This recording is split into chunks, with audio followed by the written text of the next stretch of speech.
the happiness of that last hymn, Sunshine in My Soul. And I couldn't help but think about Jacob and what he was experiencing. Now, last Sunday, we thought about Jacob's amazing dream he had, Jacob's ladder, we call it. And when he had that, we know also, if we remember the story, that he had been pretty much on the run.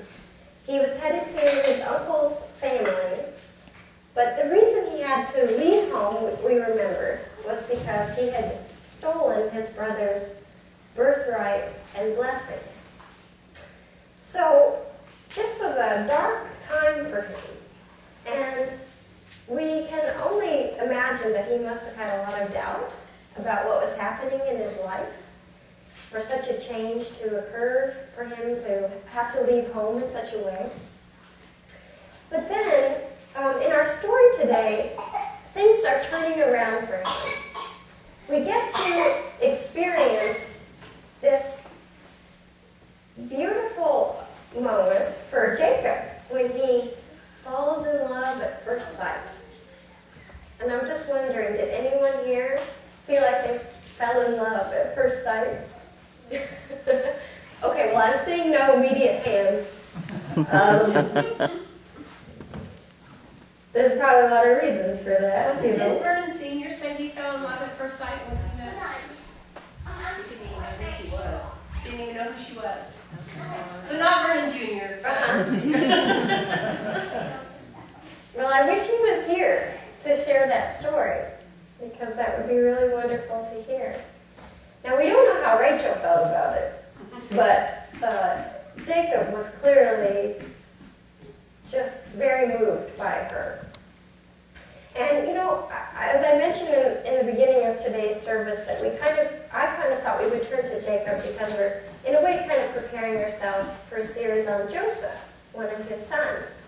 But Jacob, in his own right, is so fascinating to study and learn from. He's one of the major patriarchs of the Old Testament. He will have a name change.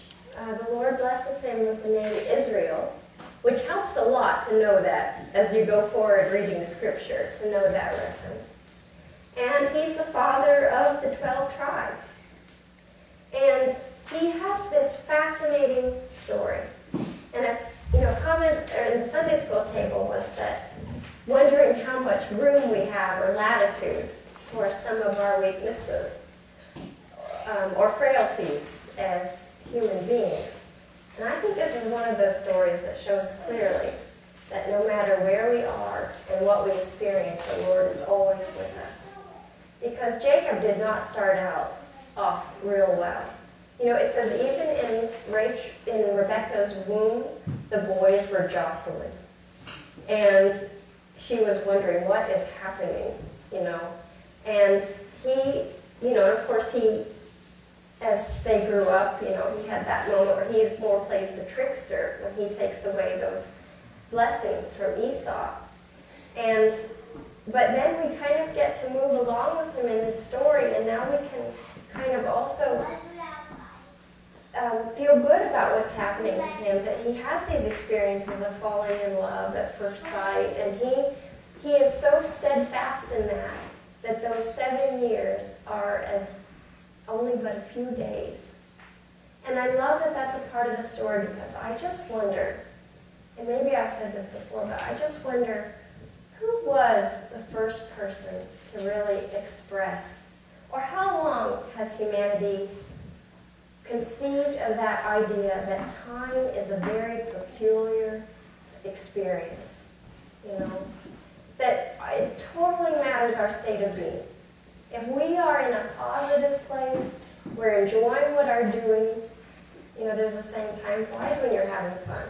Because time isn't the same as when something feels like drudgery and it's taking forever to, you know, to get through it. And it's interesting because that is such a part of our experience and a part of the heavenly life too, as our theology would teach us that what really matters is a state of being.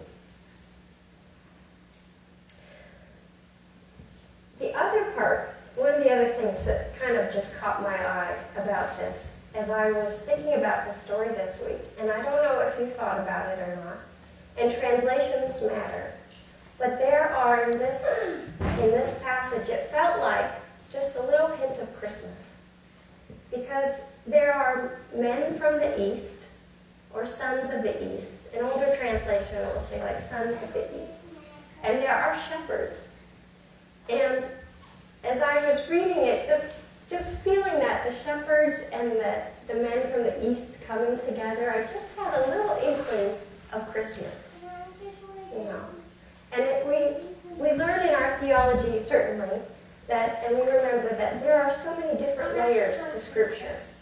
And that one of the deepest, most profound layer is that there are pieces and parts of the Bible that speak to Jesus' experience throughout the Old Testament.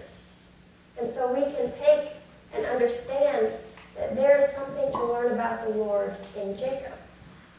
So for instance, if we think about that dream he had, and there the angels are ascending and descending, and that Jesus, in his earthly life, had to grow and overcome temptation and to ascend, you can begin to see part of Jesus' life in Jacob. And there's also, and so here he is, he comes to this well. We're back to thinking about Jacob. He comes to this well. And it wasn't only Christmas that popped into my mind, but Easter. He rolls away the stone. And so again, I was kind of envisioning the Lord and Easter time and resurrection and that language of rolling away the stone. And so I thought, wow, I've got all my holiday season right here in this verse. But we find ourselves back at the well. And if we think for a moment about Jacob and what he saw, he's made this journey to his uncle's family. I looked it up this week, and it's anywhere between 500 and 600 miles. So that is a huge journey to have taken. He reached his uncle's family, and he finds these shepherds, and nobody is watering their sheep. The rock is on the well. And it's here that he meets Rachel, and she comes, and something about her is so moving and so inspiring that he moves this rock by himself. And normally they say it would, if you can imagine a rock, the size of a rock that would have to take to cover the mouth of a well, it had to be fairly heavy. And normally at least 2 or 3 shepherds might have together moved this rock. But Jacob is so inspired, he moves this rock off of this well. So here's what I'm wondering. How often do we have a Rachel kind of experience where we feel so inspired by something? Something touches us deeply inside. And I'm thinking it could be some idea of what we could do with our life or who we could be at our most ideal. Have we ever been moved by that kind of experience? You think, I could be that kind of person. And you are willing to work at it. You feel so moved. It's something so deep that he's moved to tears. And I was remembering that Wilson Van Dusen, I heard him say once that for him, tears were a sign that something was true. So something that was true, if you felt something true and it is so inspiring that it moved you to do something and to work for something.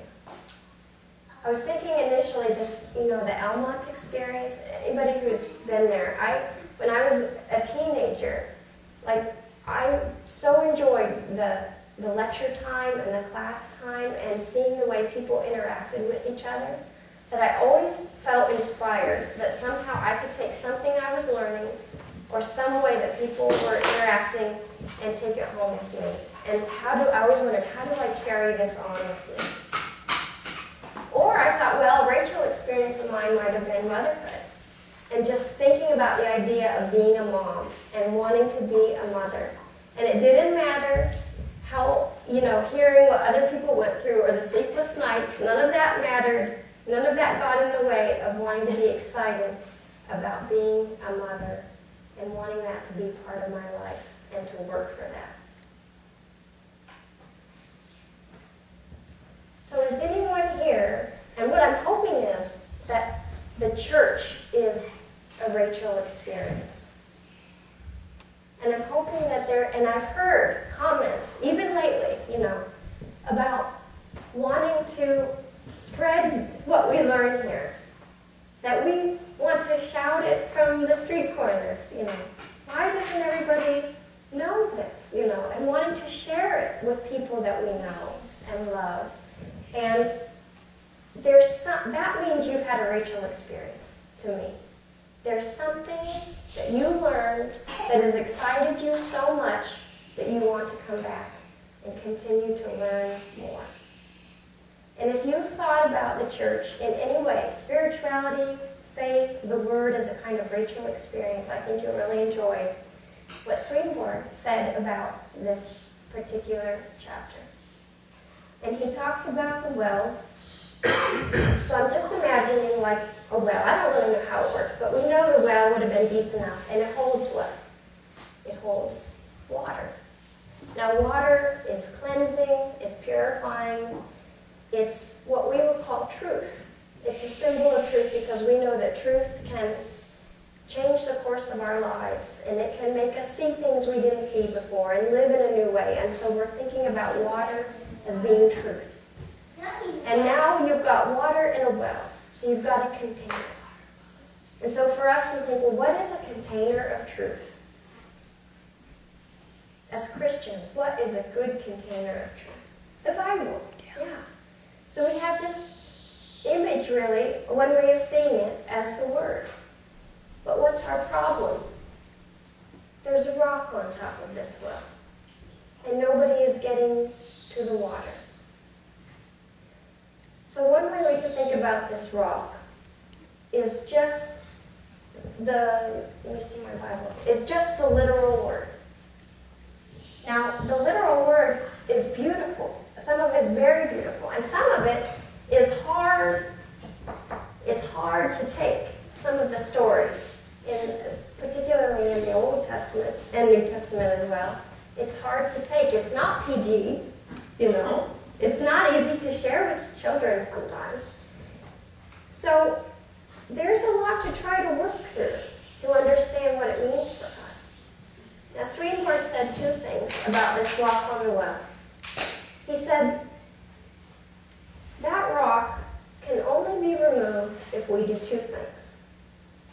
The only way to have this relationship with that deeper, living water is that, first of all, if we approach the Bible, we approach it because we want to amend our life. So the first thing is we have to want to amend our life. And if we approach it that way, we can move this rock. And the second thing is that even with what we are reading, even on a historical level, we know there's something deeper. And we come at it with a thought that the most important thing Jesus shared was that we love God and we love our neighbor. And that message is who God is, and it's in every page, no matter what we think we're reading at first. That message is always there, a message of love. So if we come at it wanting to amend our life and wanting to remember the Lord's commandments and search out that love, we will move the rock off of the well. Now, I wanted to make a shift here and do something a little different this morning to close this part of the message. And that is, actually, I have a little exercise I'm taking from a book called Shift. And it's a little exercise called Moving the Rock Off of the Well, but it's also moving the rock off the well for each other. So, what I would like, and if there's anybody who doesn't want to participate, that's okay. But what's really amazing to remember is that we aren't just a group of people sitting side by side each other. We form a community, and we make a different kind of family. And this is that we care about one another and each other's spiritual journey. So remembering that, to love each other and that we want to amend our life, I have a piece of paper here to share with each of you. And the question is, I want to be someone who is blank. And there's 8 categories here. And you can think about if there was one way I'd like to be more of, I'd like you to pick a category. I'm going to give you guys a couple. And Ethan and Noah, you guys can think about this too.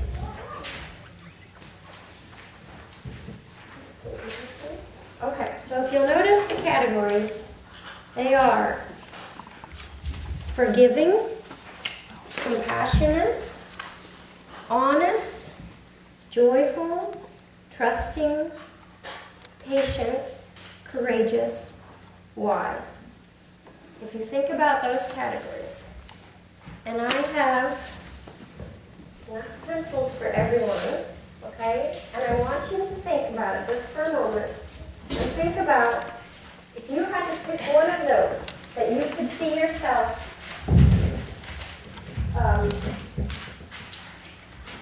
write down just the category. You don't have to share any details at this point.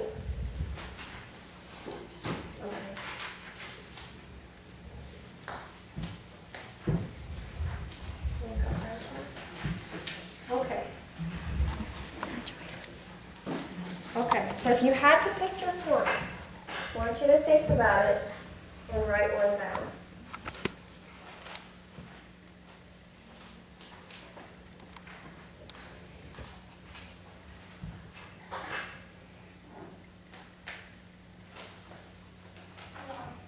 Has everyone got a category? Okay. Okay. Now I want you to find a partner. So whoever, if you need to move around just a little bit, find somebody sitting close to you. And what I'd like for us to do is trade paper and pick one verse from here for that person under that category. Does that make sense? One we wrote is the one they wrote. Pick for the one your partner wrote. Pick one of those verses. And if everybody has, look it up in the Bible.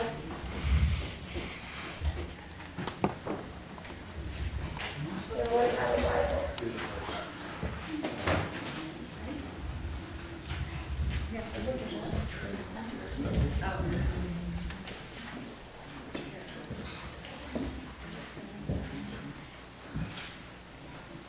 So the goal is just to pick one verse for your partner under the category that they chose. I'm not hearing. I'll tell you what she said.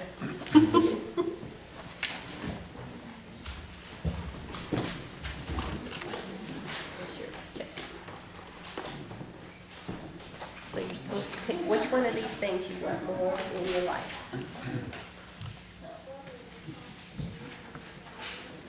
And circle it. Yeah.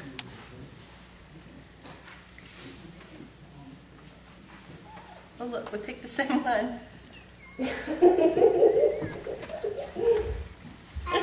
Okay, then we take our Bible and you look up a verse.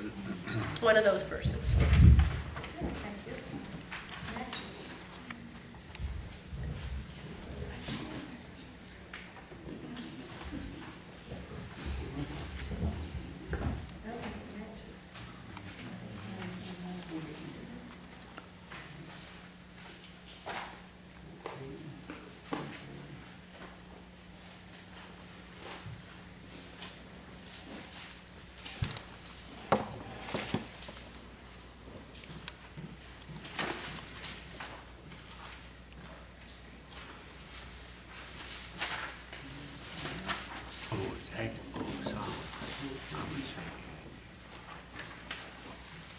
Yeah, there's some. Yeah.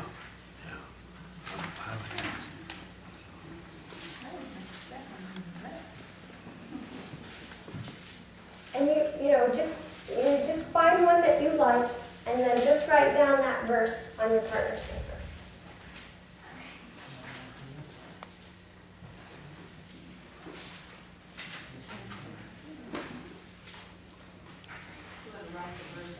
You don't have to write the verse out, yeah, because some of this is a little long. It could take a while. If you want to, you can.